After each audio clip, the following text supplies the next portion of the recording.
저는 하나님 말씀 보겠습니다. 디도서 3장 1절부터 8절입니다. 디도서 3장 1절부터 8절입니다. 저 여러분들이 한 절씩 교독하겠습니다. 너는 그들로 하여금 통치자들과 권세 잡은 자들에게 복종하며 순종하며 모든 선한 일 행하기를 준비하게 하며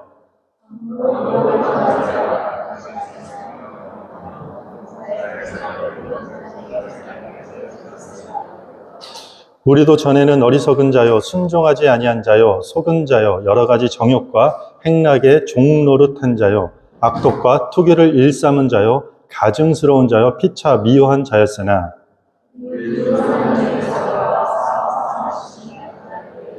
우리를 구원하시되 우리가 행한 바 의로운 행위로 말미암지 아니하고 오직 그의 긍휼하심을 따라 중생의 씻음과 성령의 새롭게 하심으로 하셨나니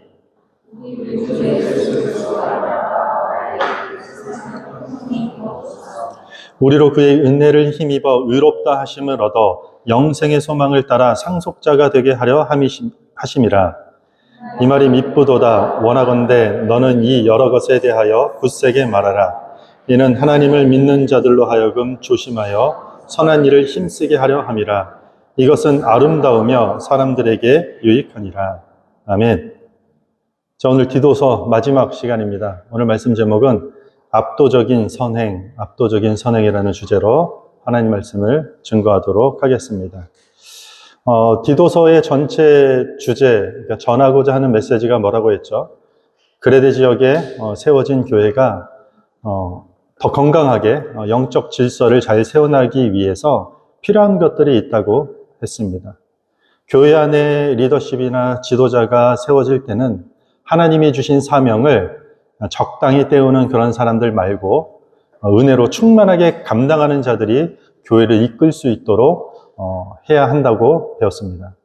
또한 교회 안에 거짓 가르침, 잘못된 교훈이 퍼져나가고 있었기 때문에 이게 어떤 특정 집단만의 익숙한 가치관이나 어떤 사람들의 이 생활 습관이 마치 진리인 것처럼 주장하는 것을 교회 안에 멈추게 해야만 했습니다.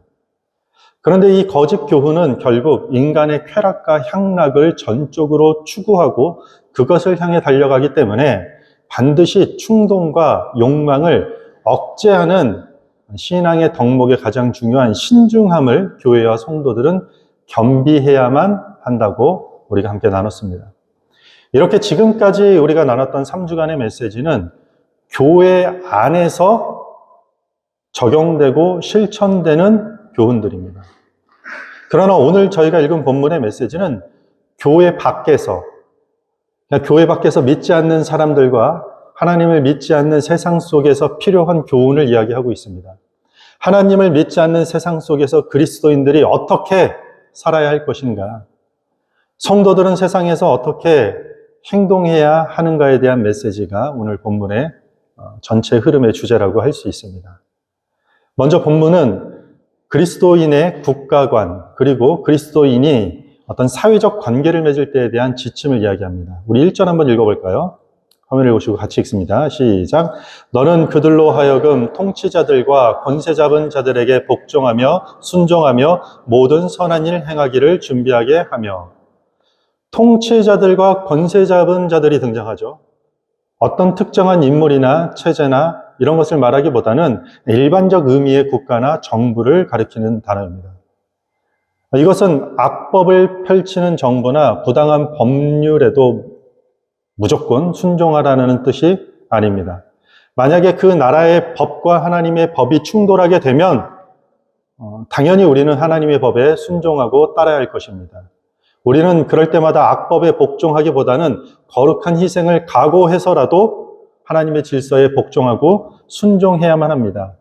당연히 하나님에 대한 의무가 가장 우선권을 갖지만 우리가 여전히 살아가는 속한 국가의 질서를 존중하고 법률을 지키며 복종해야 된다는 뜻입니다. 오늘 본문뿐만 아니라 로마서, 디모데후서 여러 곳에서 세상의 질서에 복종하라고 성경은 강조하고 있습니다. 오늘 본문의 배경이 그리스 그레데라는 섬입니다. 그레데 사람들은 우리가 첫 시간에 살펴보았듯이 악명 높을 정도로 거친 사람들이요. 싸움하는 것을 좋아했습니다. 특별히 모든 권위에 대해서는 견딜 수 없어요 하는 만큼 그것으로 유명했습니다.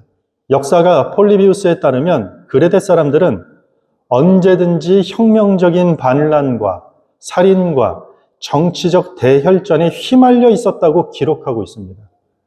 그레데 사람들의 특징이 어떤 국가나 정부나 어떤 공동체의 질서에 순종하고 거기에 따르는 것을 기질적으로 거부하고 틈만 나면 이 혁명적인 반항, 반란, 살인, 정치적 대혈전에 들어가는 것을 즐겨 했다는 것이요.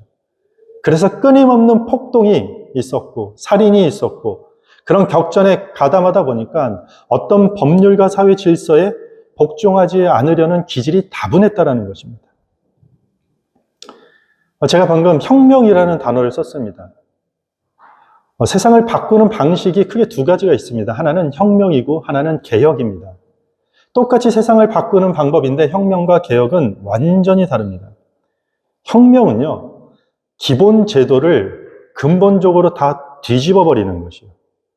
그래서 혁명에는 항상 폭력과 투쟁과 격렬한 충돌이 그 수단이 되는 것이에요. 항상 유혈살태가 있고 전쟁이 있고 살인이 있고 그게 혁명입니다. 그런데 개혁은요, 기존 제도의 기초 위에 지속적인 발전을 도모하는 것이에요. 무슨 말이냐면 개혁은 폭력적이지가 않아요. 평범하고 주동적인 방식으로 그 제도 안에서 조금씩 개선이 이루어지는 것이 개혁이라는 것입니다. 그리스도인들은 세상을 변화시키는 소명을 가진 사람들이 맞습니다. 그런데 그리스도인들은 혁명을 일으키는 사람들이 아니라 개혁을 일구는 사람들이라는 것입니다. 기독교는 세상을 개혁하는 공동체입니다. 국가와 정부를 향해 과격하게 우리가 나가서 투쟁하는 것이 아니라 기존 법과 질서에 순종하면서 복종하면서 우리는 더 거룩하게 어떻게 하면 더 신실한 방향으로 개혁해 나가는 것을 도모하는 존재가 바로 교회고 기독교인이라는 사실을 우리는 잊지 말아야 될 것입니다. 이것이 그리스도인의 대국가관이라고 할 수 있습니다. 이어서 그리스도인의 대사회적 관계에 대해서 설명하고 있습니다. 2절입니다. 아무도 비방하지 말며 다투지 말며 관용하며 범사의 온유함을 모든 사람에게 나타낼 것을 기억하게 하라. 그리스도인이 그러니까 교회 공동체가 아닌 세상 속에서 우리가 살아갈 때 사회적인 관계를 어떻게 맺고 살아가야 될 것인가? 비방하며 다투지 말라고 이야기합니다. 그게 어떤 이유가 되었든지 간에 남을 얕보는 태도로 이웃을 멸시하지 말라라는 뜻입니다. 하나님을 믿지 않으며 우리와 삶의 방식과 목적과 태도가 너무나도 다른 사람들과도 절대로 다툴지 말 것을 지금 당부하는 것입니다. 그렇다고 악에 대해서 침묵하거나 방관하거나 판단하지 말라는 뜻이 아니라 나와 다른 사람들에게 그들이 하나님을 믿지 않아서 아직은 성숙하지 못하고 그들이 아직은 연약한 사람들이라 할지라도 우리가 비방하거나 다투려는 우리 안에 있는 근본적인 악한 본성을 그들 가운데 드러내지 말라는 뜻입니다. 오히려 그들을 대해서 관용하고 온유함으로 대하라고 이야기합니다. 개인적인 이익을 양보하고 도우면서 미덕을 보이는 것입니다.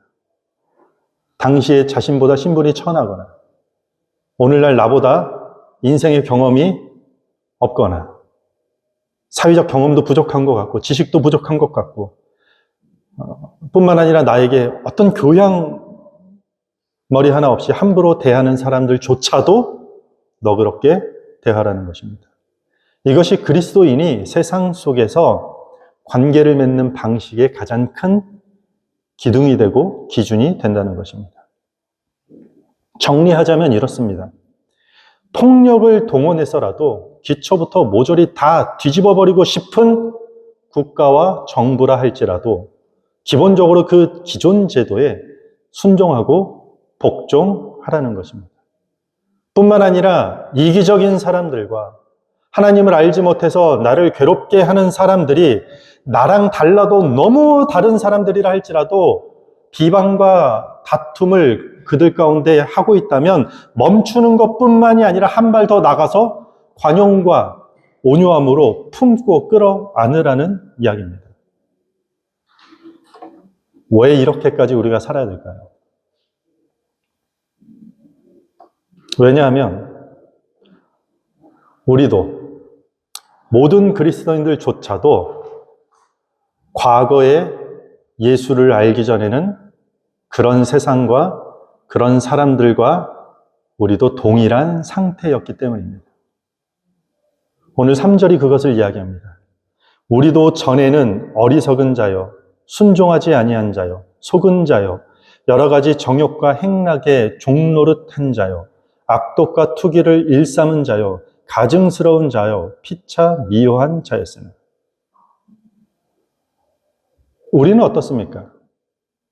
우리가 쉽사리 세상을 정죄하고 하나님을 알지 못하고 신앙의 성숙도가 너무나도 미비하고, 아니 성숙하기는커녕 방탕하게 사는 사람들을 향해서 우리가 정말 이렇게 대할 수 있습니까?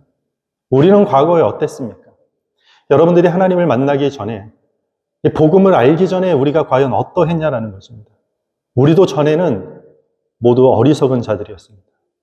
우리 모두는 순종하지 아니하였던 자들이었다는 것입니다. 우리는 세상이 말하는 수많은 거짓에 항상 속은 자들이었다는 것입니다. 여러 가지 정욕과 행락에 우리 다 종노릇하던 자였던 것입니다. 악독과 투기를 날마다 일삼았었던 자들입니다. 우리야말로 가증스러웠던 자들입니다. 서로 미워하고 살았던 자들입니다. 우리가 믿지 않는 자들을 비방하지 않고 다투지 않고 더 나아가 관용과 온유하게 대해야 하는 이유는 과거에 우리도 그들과 똑같이 인간적인 상태가 죄악된 상태에 머물렀던 적이 있었기 때문이라는 것입니다. 국가 질서에 우리가 복종하고 순종하고 사회관계 속에서 비방과 다툼 없이 관용과 온유함으로 행해야 하는 것을 오늘 본문에서는 한 단어로 함축적으로 설명하고 있습니다. 선한 일. 이것이 선한 일이라는 것이요. 세상 속에서 그리스도인들이 교회 바깥에서 성도가 해내는 선한 일이라는 것이요. 우리 1절 한번 더 볼까요? 1절과 8절이 그것을 이야기합니다. 1절에 보면 너는 그들로 하여금 통치자들과 권세 잡은 자들에게 복종하며 순종하며 모든 선한 일 행하기를 준비하게 하며. 이 모든 선한 일이라는 것이요. 8절도 마찬가지입니다. 이 말이 미쁘도다. 원하건대 너는 이 여러 것에 대하여 굳세게 말하라. 이는 하나님을 믿는 자들로 하여금 조심하여 선한 일을 힘쓰게 하려 함이라. 이것은 아름다우며 사람들에게 유익하니라. 교회와 그리스도인들이 세상에서 행해야 하는 일들이 있는데 그것은 선한 일을 행하는 것입니다. 그리고 그것이 가장 아름다운 일이고 사람들에게 가장 유익한 일이 된다라고 성경이 이렇게 이야기하고 있는 것입니다. 여러분들은 다른 종교나 경전들을 접해본 적이 있습니까? 이웃을, 원수를 죽기까지 내 몸처럼 사랑하라는 그런 진리가 하나님의 사랑과 동일하다라고 얘기하는 그런 가르침이 이 세상에 어느 종교에 묻어 있습니까? 우리가 세상에서 그러한 선한 일을 행하라 하는 이유는 우리도 과거에 똑같은 죄인이었기 때문인 것입니다. 그러나 하나님의 자비하심과 우리를 사랑하심이 저와 여러분들의 삶 가운데 나타나셨던 것입니다. 우리가 이렇게 예배의 자리로 발걸음을 옮기게 되고 찬양하고 기도하고 어려운 일이 있으면 기도해달라고 요청하고 말씀 가운데 그 진리의 말씀이 때로는 우리의 양심을 찌르고 우리의 심장에 새겨지는 시간이 되고 그 말씀대로 살기를 스스로 간절히 간구하고 기도할 수 있도록 하나님의 자비하심과 사랑이 우리의 삶 가운데 그렇게 나타나게 됐다는 것이요. 방법은 여러 가지가 있겠죠. 아무개 누구를 통해서, 어떤 유튜브 영상을 통해서, 책을 통해서, 내 어려움 가운데, 내 심령 가운데 솟아나는 마음을 통해서 하나님을 찾게 되었든지 간에 하나님의 사랑과 자비하심이 우리 가운데 그렇게 나타나셨다는 것입니다. 그런데 그것이 우리가 계획하고 준비하고 시작된 일이 아니라 우리가 그렇게 영적으로 흑암 속에 헤매이고 있을 때 의로운 일이라고선 우리는 한 것이 하나도 없었는데 하나님의 긍휼하심과 성령의 새롭게 하심으로 그 성령의 풍성함을 우리 삶 속에 부어주셨기 때문에 우리는 지금 영생의 소망을 바라보는 하나님 나라의 자녀가 되는 가장 복된 큰 은혜를 우리가 거저 받게 됐다는 것입니다. 성경은 이것을 축복이라고 이야기합니다. 성경은 이것을 복이라고 이야기합니다.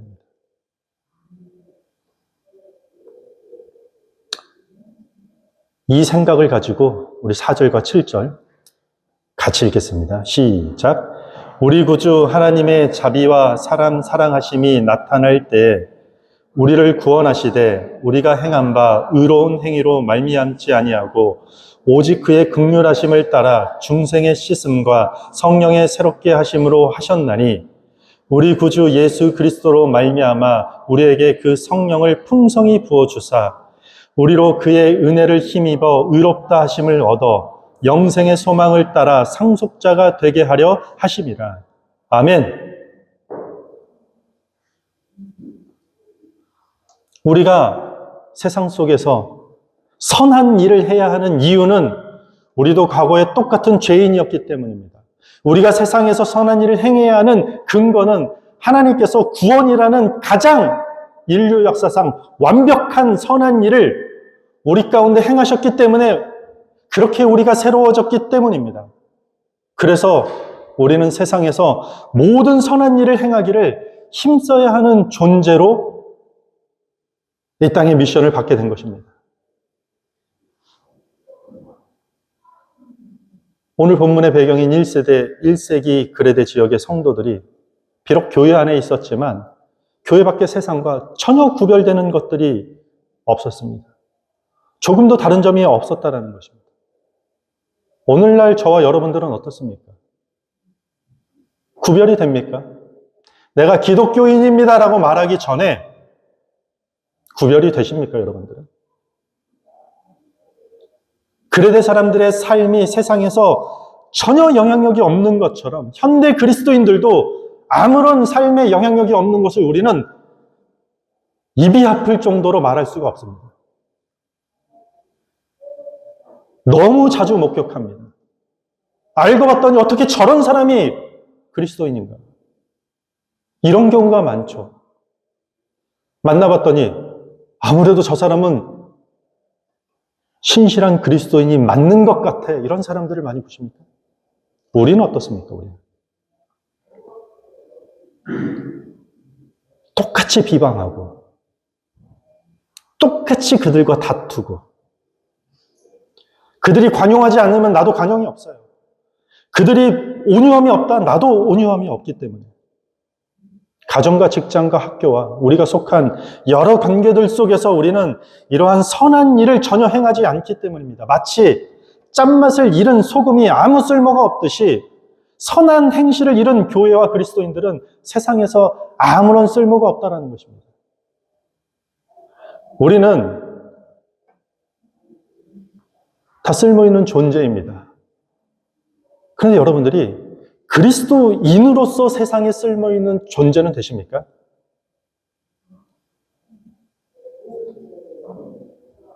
세상의 마음을 사로잡아서 어떤 테크닉과 방법에 의존해서 사람들의 구애 작전을 펼쳐서 그렇게 수백 명, 수천 명, 때로는 수만 명을 교회로 끌어모으는 게 부흥이다라는 그런 세속적인 믿음을 우리는 버릴 필요가 있습니다. 마케팅 전략을 이용해서 효율성을 높이는 방식으로 기독교를 선전하는 일들이 대단하고 멋진 일이라는 그런 편견을 다 버려야 된다는 것이에요. 교회는 유명 가수들의 콘서트에서 즐기는 재미와 완전히 구별되어야 되는 것입니다. 교회는 교회 밖에서 색다른 이벤트나 어떤 지역 커뮤니티 행사와는 완전히 구별되어야 되는 것이라는 뜻입니다.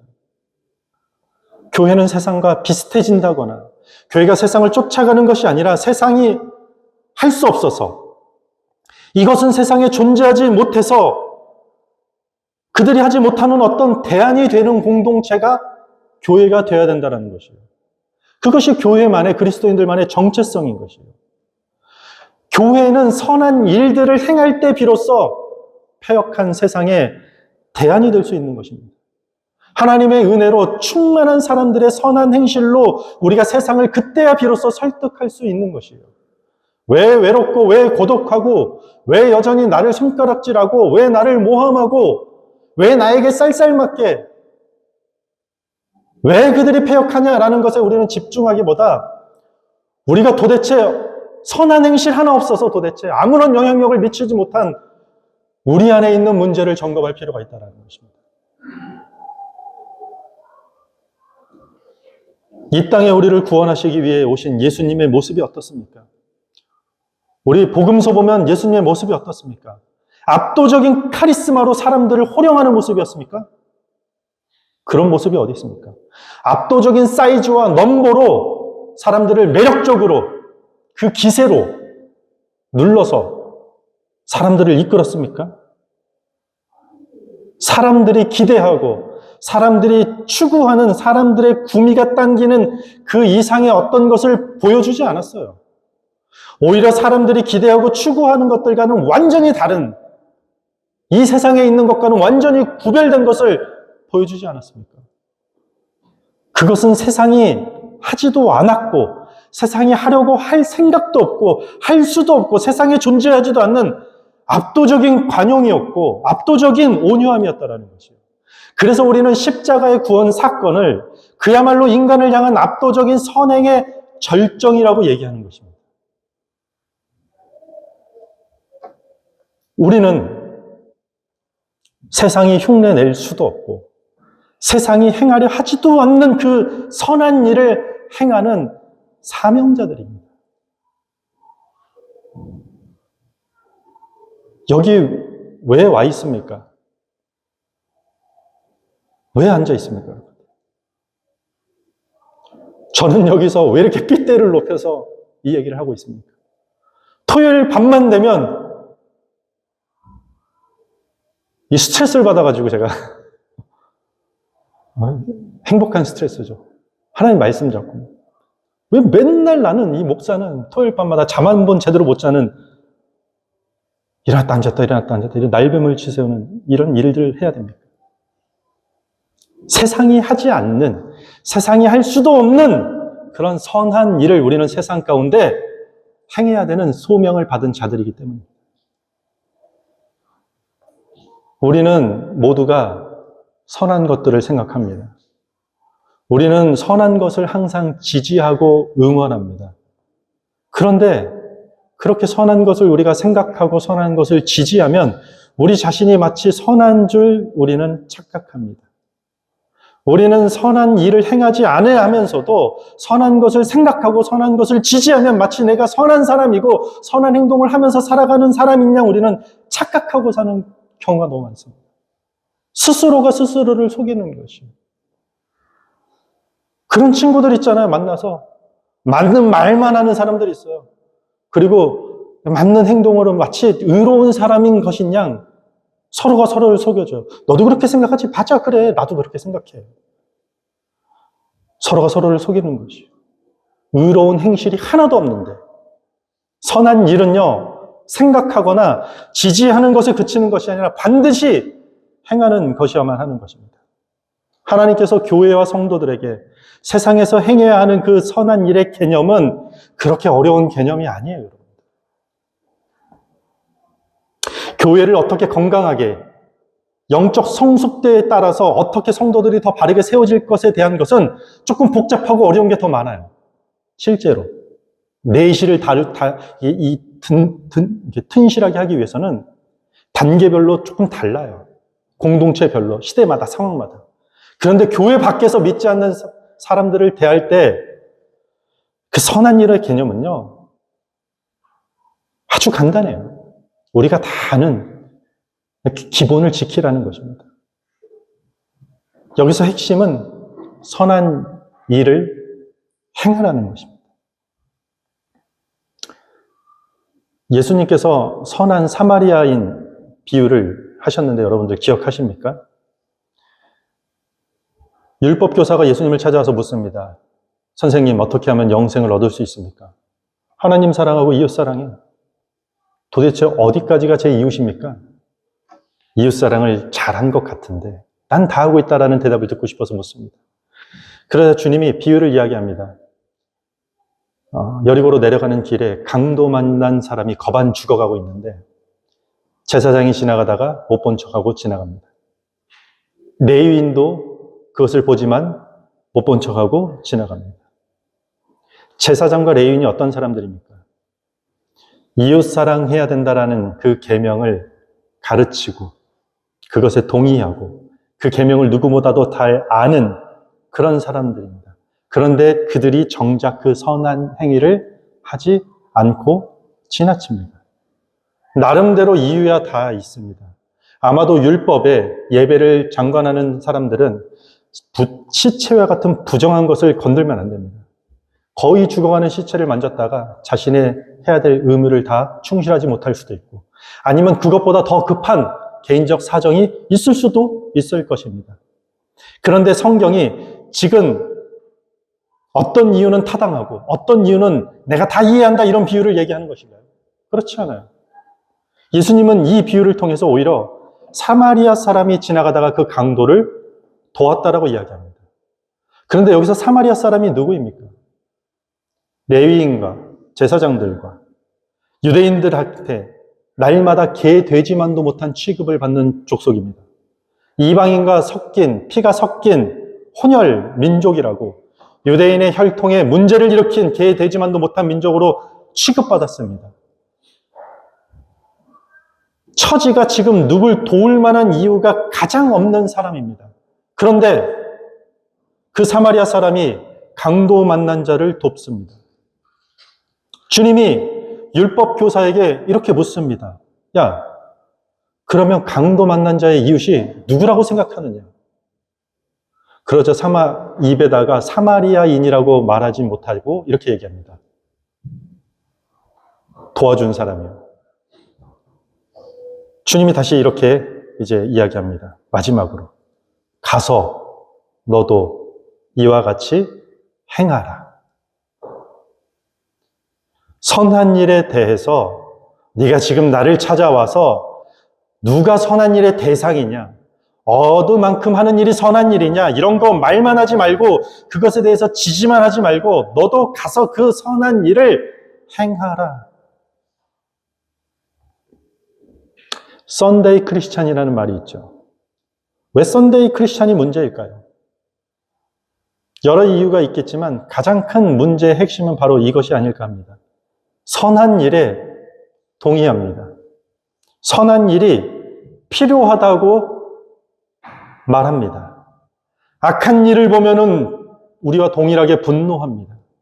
악한 사람은 용납할 수 없다고 정의로운 거룩한 분노를 함께 냅니다. 그런데 정작 자기 자신은 절대로 선한 일을 행하지 않습니다. 썬데이 크리스찬이에요. 여러분, 우리가 주일 예배에 앉았다 가는 건 너무 귀하고 기특한 건 많습니다.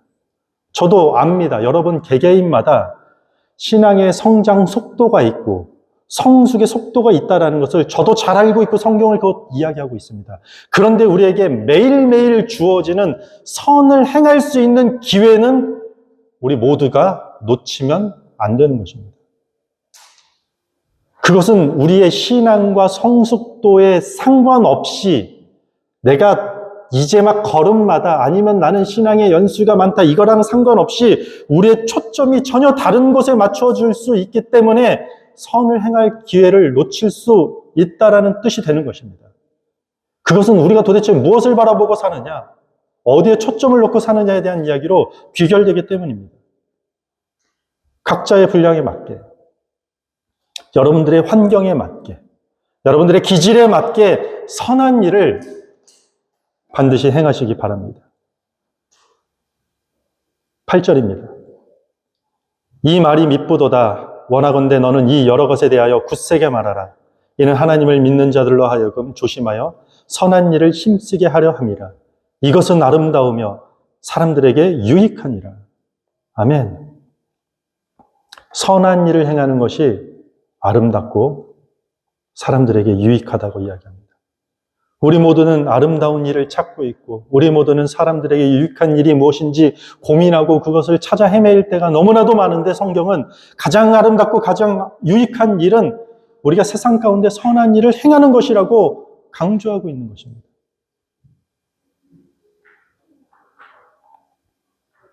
어떤 한 청년이 자살을 하려고 결심을 합니다.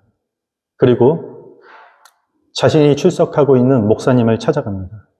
목사님, 저 이제 생을 마감하기로 결정했습니다. 왜 죽어야 되는지, 내가 왜 이 더러운 세상 죽을 수밖에 없는지 그 이유를 다 설명합니다. 목사님의 반응이 좀 의외입니다. 다 듣더니 그 청년에게 이렇게 얘기합니다. 형제님, 죽을만 하네요. 자살할 만한 상황에 놓여 있는 것 같네요. 그 상황이라면 저도 죽겠습니다. 그럼 죽어야지. 어떻게 그 인생을 살겠습니까? 그런데 기왕 죽을 거 죽기 전에 제가 지금 하는 일이 급한데 그거 한번 좀 도와주고 가서 자살을 하든지 죽든지 알아서 하십시오. 이 목사님이 집 없는 사람의 집을 지어주는 그런 사역을 하고 있었는데 그 청년이 목사님을 따라서 그 집 짓는 사역, 집 없는 사람들을 도와주는 집 짓는 사역을 몇 달간 돕고 쫓아다니다가 생각이 바뀌었습니다. 그리고 목사님께 찾아와 이렇게 얘기합니다. 목사님, 저 안 죽을래요. 살아갈 이유가 생겼습니다. 만약에 목사님이 저에게 죽지 말라고 돈을 주거나 죽지 말아야 될 성경적 이유를, 지옥의 공포를 심어주면서 열거했다면 저는 돌아가서 당장 바로 자살해서 죽었을 것입니다. 그런데 저를 봉사할 자리로 이끌어 주셔서 감사합니다.